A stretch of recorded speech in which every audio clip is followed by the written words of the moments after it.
Conversations across time. Conversations across time. Conversations across time. Conversations across time. Conversations across time. Conversations across time. Conversations across time. Conversations across time. Good evening and welcome to Conversations Across Time. For those of you that were watching last week, you may recall that we had a tutorial with Mark Hoffman and Babette and with me as former school teachers. So we put it out there that we thought it would be great to have Donald Trump come to Philadelphia where we could teach him some civics lessons.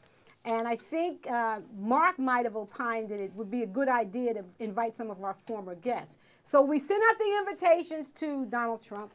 He didn't respond, but I doubt seriously that he would. But nevertheless, we did send out an invitation to him. And we also sent out an invitation to our guest. So here with Babette Josephs, my co-host, who is going to be speaking with probably one of the best-known first ladies, Ms. Abigail Adams, and thank you so much for responding to the invitation. And Babby, take it away. I'm so excited by this. I'm pleased to be here. Oh, I'm so happy because you're just you are the most well-documented First Lady we have ever had. And why is that? Because you wrote over 1,000 letters to your husband, John, who was the president for a while. And most of them were preserved, and we have them to read. You gave him advice, you reported to him what was going on the farm, you told him about the children, you told him about your thoughts about what was happening in the revolution, and you're just a woman who was way ahead of her time and very, very sharp, very smart. So perhaps you can tell our audience what kind of responsibilities, what kind of a job is running a farm, raising, 4 children at least, being pregnant all the time? Well, thank you for asking, Miss Babette. Yes, I had huge responsibilities on the farm when my husband, John, was away on his diplomatic missions. I had to manage the farm, mend the fences, feed the animals, and I hired the tenant farmers. So you had a payroll to work. Yes, I did. And of course, you know, it's terribly exhausting on top of it. And we managed the money, where I used the money to purchase land, and then I would extend the acreage on the farm. And of course, I can't forget, I had to look after the children. Well, you seem to be able to enjoy your children, raise them, and run a very difficult small business. Small businesses are very hard to run to begin with, but a farm, if you get too little rain, you're finished. If you get too much rain, you're finished. It's beyond your control. There's nothing you can do about it, and yet you were a success.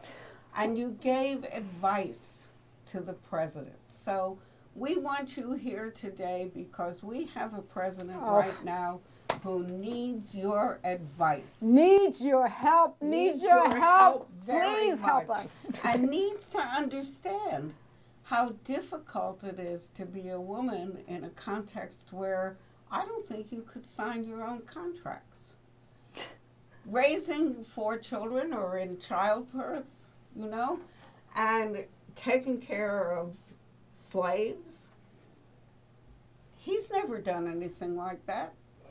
So perhaps you were way ahead of your time, so perhaps you could tell us what you think about women in this current administration and whether women's rights are being upheld. Yes, well, I was one of the women's advocates, as you know. You were probably the first feminist. Yes, I was. I was one of the first US, women, anyway. yes, for women's equal education and property rights and abolishing slavery. And as you know, what was very important to my heart was remember the ladies. because we will not be bound by any laws where we do not have any voice or representation.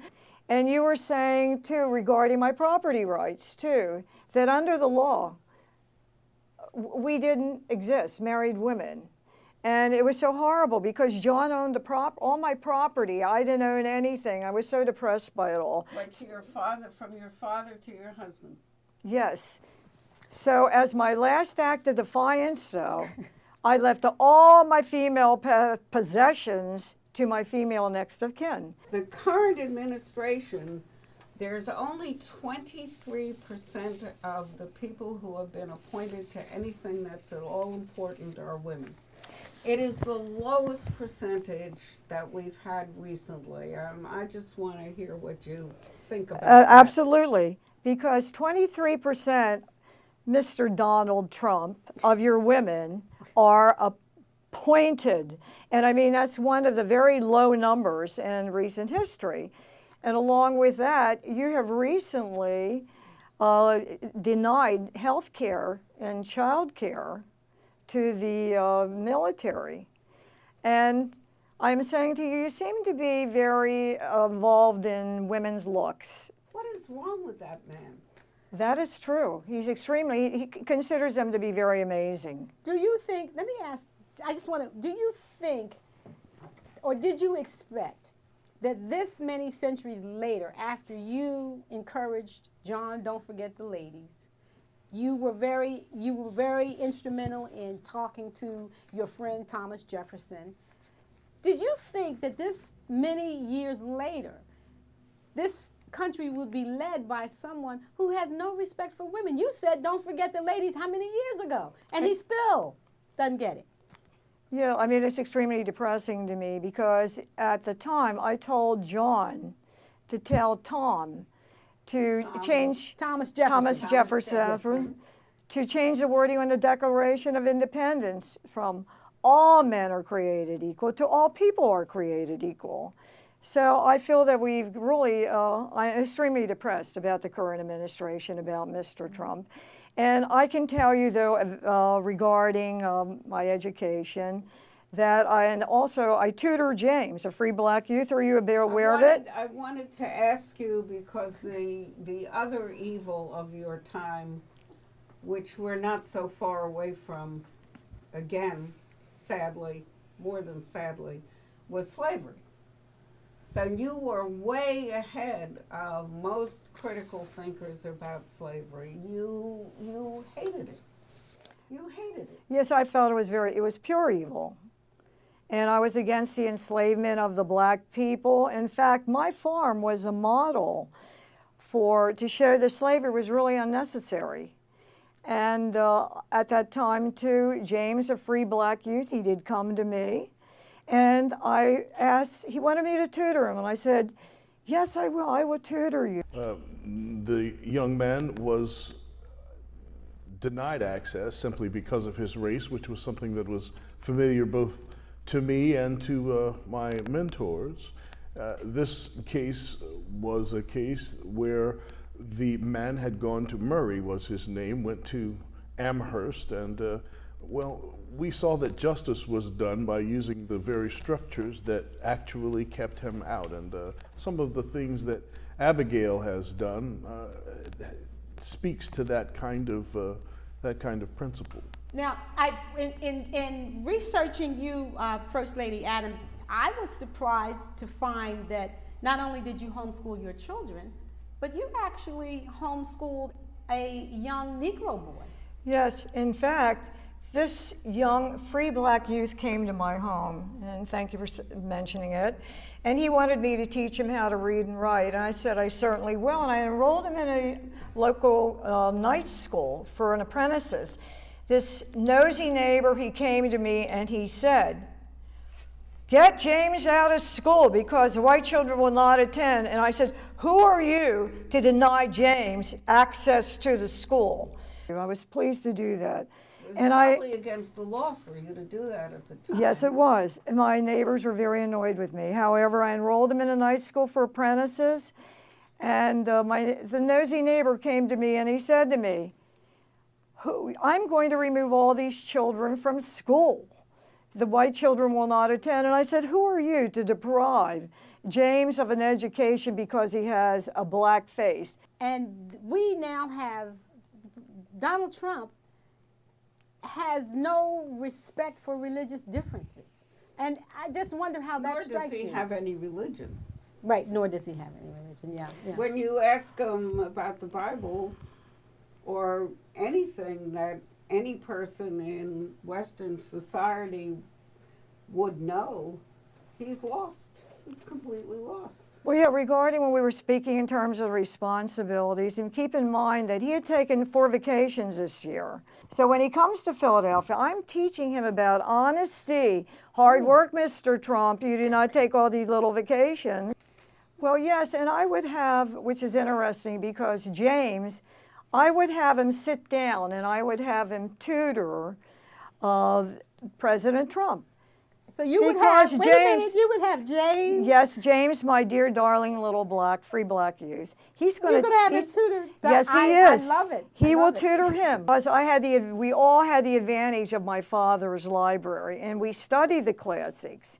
And my children, even though they were homeschooled, we had a classical education. Well, yourself were homeschooled, which was the only way that women could get an education, basically, in your day. Yes, because they only taught reading and writing and arithmetic, which was, I wanted my children to have a very classical education, so that is why I homeschooled them. Because it seems to me that Mr. Trump does not understand any of the aspects of the government. He does not. He doesn't seem to understand And- that the government is different from a business. Yes, that's true. He doesn't understand the Constitution of the United States, which he will tutor him on, and any intricacies of the government, which he seems not to understand. Nor care. Absolutely. Well, I'm thinking that Donald Trump, and we talked about this last show, seems to think he's a king, as opposed to president. And you know, you were around when the founding fathers were deciding. It was important to them that there be a distinction. That's why George Washington decided he would retire after 2 terms, because they wanted to be very clear that we would not have a monarchy, we would not have a king. And you will be able, your background, because you were there. And also, and that would absolutely bring in also the separation of powers, which obviously is extremely important to my husband, John. Because when Mr. Trump comes to visit Philadelphia, and I will explain to him why my husband and the founders of the Constitution formed this great nation. Because, I mean, they rebelled against King George III. And they vowed to create the Constitution, and which would forever prevent tyranny and oppression. So this is why they created the separation of powers, and they created the separation of powers, and this is why they created the system of checks and balances. And he will talk to him about the Constitution, because there's so many parts of it that he doesn't understand, and he'll make it very simple. When we talk about separation of powers, I just think we should be maybe a little bit clearer for the audience. We have a judiciary that interprets the law. We have the legislature, which makes the law, and we have the executive, which carries out the law.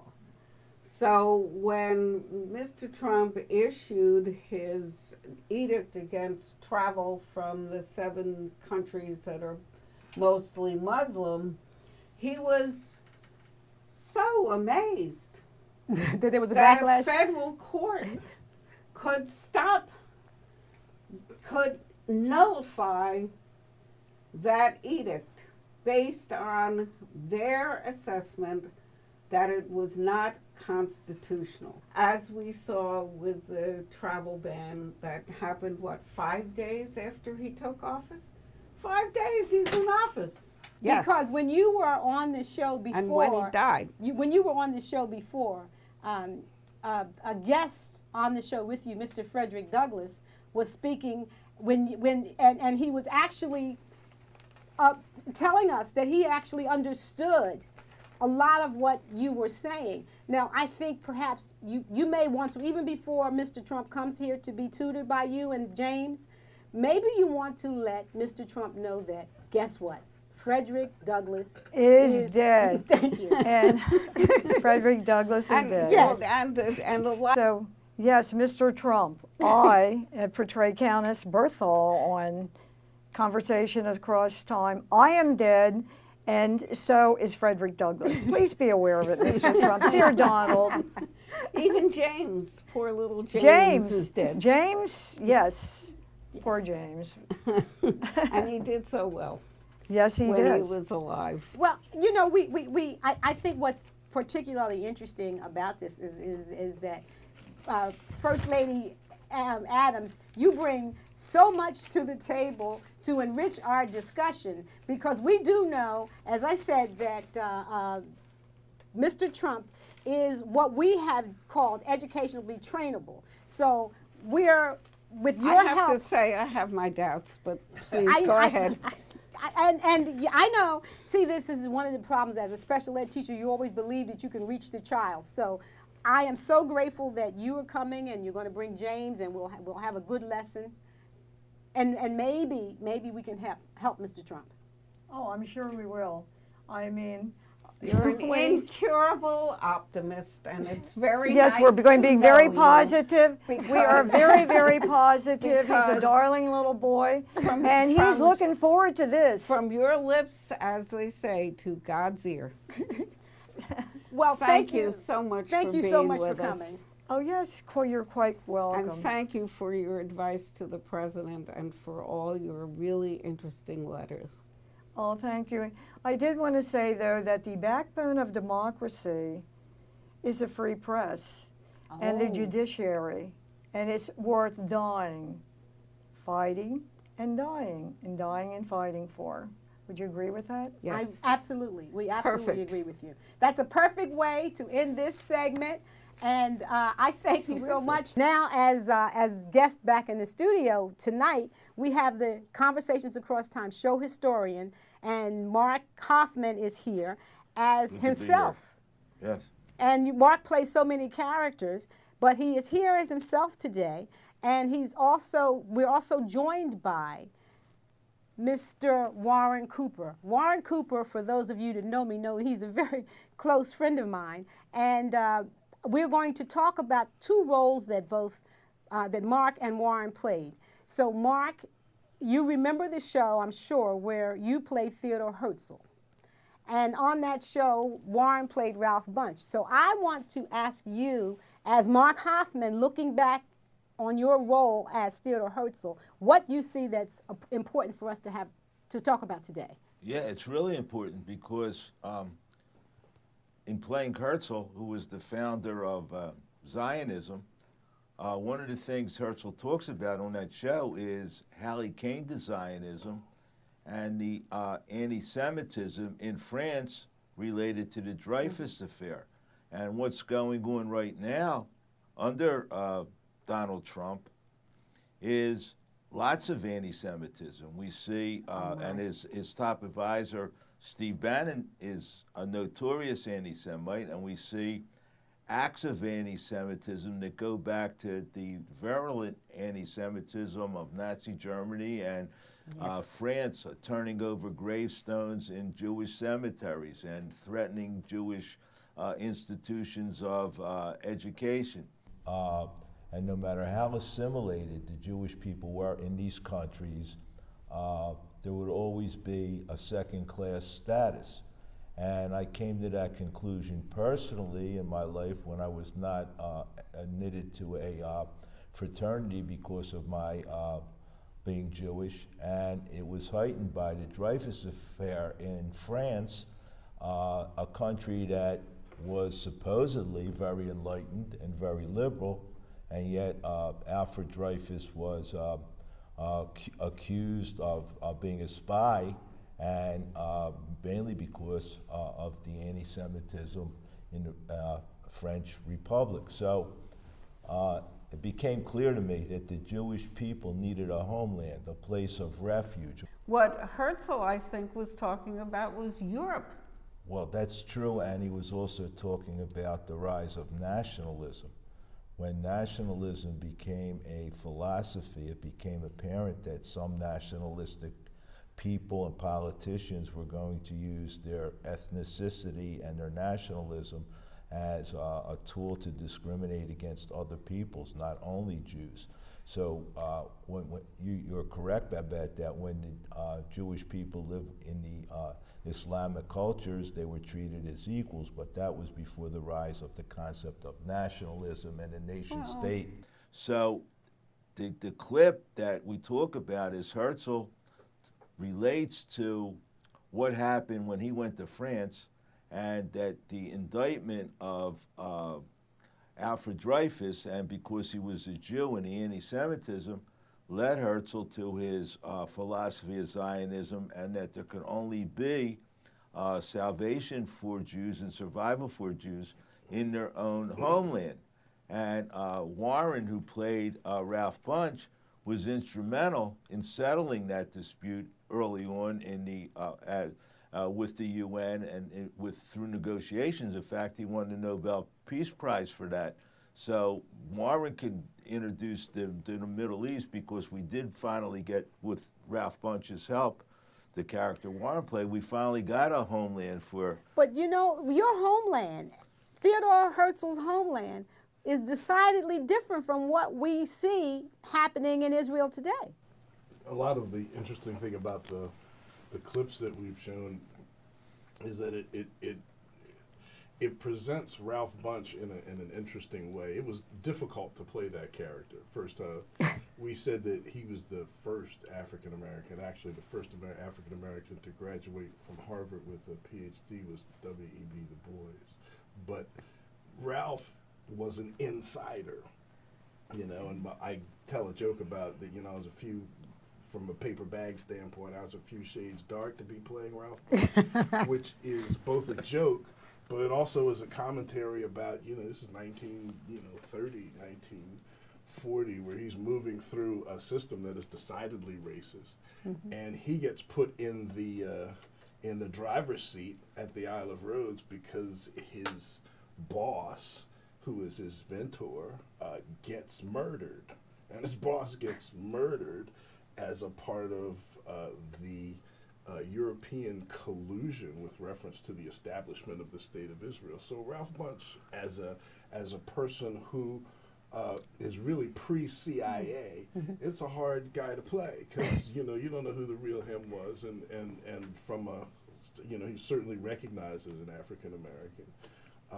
but he followed a path that was a privileged path and got put in a particular situation where he was representing, he was tasked in his intelligence role with representing the interests of Britain and France, who were interested in securing what they needed oil-wise, energy-wise, to win the wars. From a perspective where peace is a focus, there are things that must be believed and also things that must be put forward in terms of concessions and things that will dedicate people to the process of peace. The duplicitous nature of the colonial presence clearly has had some indelible effects. And when you put economic interests in the way of justice and humanity, well then inhumanity would seem to be inevitable.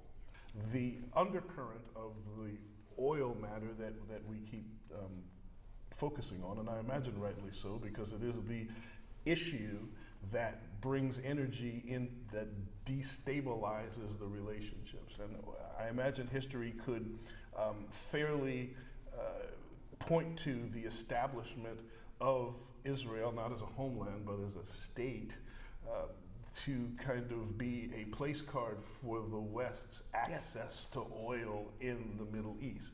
This is not something that is far-fetched, and it's something that in fact comes as a toxicity or presents toxicity in the conversation of peace. So Ishmael raises the set of circumstances that would make peace possible, and it would be the absence of not just importance of oil, but the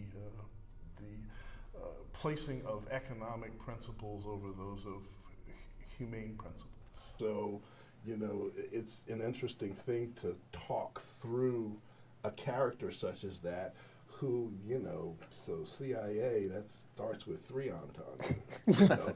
So Right. you know, he's got a whole lot of different things going on at that moment. Plus, the guy who was sitting in his chair just before him got killed. So, I mean, it's an interesting set of circumstances where Herzl's vision of Zionism gets refracted through a lens of greed and power mongering And oil. and manipulation, which is focused on the oil specifically, but it has to do with other things.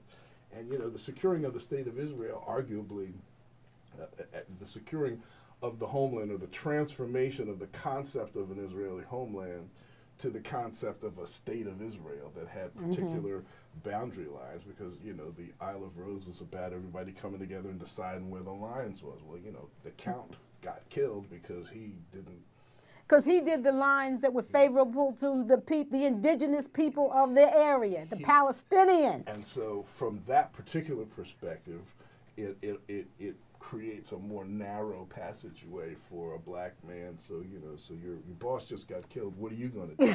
Well, I mean, you know, there's a couple of different answers to that question, and only one of them is right. Or maybe 2 of them are right, and you just go different paths. But he took a particular path. So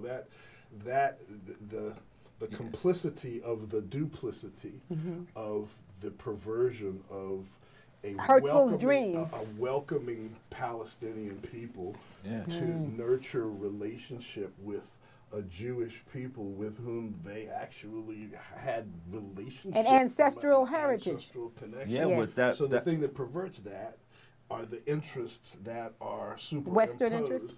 And Ralph Bunche is at the fulcrum of how that goes. yeah, Wow. because even in the when I portrayed Herzl, one of the things he talks about is when the settlers first came to Palestine, how the Arabs and the Palestinian people. the Palestinian people and the settlers worked together. They were They welcomed them. They welcomed them, and everything was cool. And I just wonder what Herzl and Ralph Bunche both would think about Trump, who Oh, my who goodness. doesn't understand the two-state solution, which would go against, I think, what Ralph Bunche would envision and what Herzl would envision.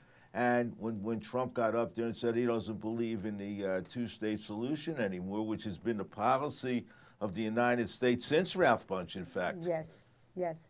You know, what I find particularly interesting to me is how you hear so many of the alt-right claim, you know, well, we support the state of Israel. First of all, if another spokesperson for the administration comes up on national TV and says that the Trump administration is not anti-Semitic because they support the state of Israel, I am going to scream. Because the support that the Western powers have for the state of Israel does not have to do with them being anti-Semites. It has to do with them wanting to have a vested interest in the Middle East because of the flow of oil. Donald Trump is the tip of the iceberg. Well, that's true. Ooh. That's Well, true. that being said, I think that's a perfect place for us to end this segment. I thank you, Mark. I thank you, Warren, for being here.